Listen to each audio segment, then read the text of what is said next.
Any tips that you would like to give, Fauziya, for us to take care of our mental health? Because many of us don't even express it. We don't even know that we are going through burnout or fatigue mentally because we are so much in the busyness of the business that we are in. I would say take care of the basics like the food, the hydration, the sleep, right? Very basic things. Um, uh, when I say eating healthy, I mean like eating more of home, less of ultra processed foods, more of natural foods, straight from the farm to your plate, right?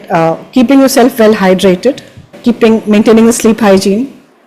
Of course, there will be days when you're not able to sleep very well, but other than that, try and maintain, give yourself rest basically.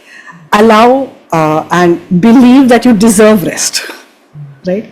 Not pushing yourself too much. That would be on the basic. We human beings always being connected, right? So, not being wired to gadgets and electronic devices, but being connected with one another. So, that there's also a pandemic of loneliness that we are seeing. So, having human to human connection, at least one or two people whom you can talk to, right?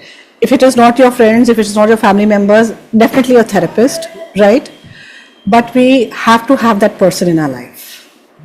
So, and in general, just having more connections around, just random, even like even in this online world, if you can go and just say, no, अपने दूध वाले भाई को या अपने जो दीदी काम करती है उनको हाय हेलो कहना, like looking away from the screen, as simple as that, right?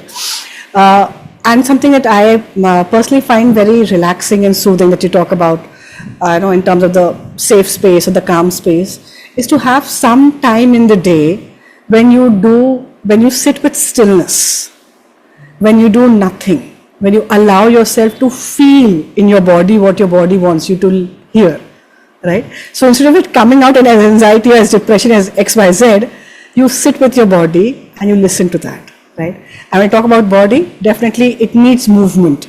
So make sure that you do something, that you perspire well. Don't always sit in AC environments where you don't. So step out, move around, talk to people, have enough of exposure to outdoors. Right? Basics. And something I use for myself, not for others, is the concept of spiritual grounding and anchoring. Whatever be your belief, even if you are an atheist, having a larger calling, having a purpose in life, having that hope, especially the hopelessness that we are seeing in students, the ability to tolerate failures and frustrations, that would be helpful.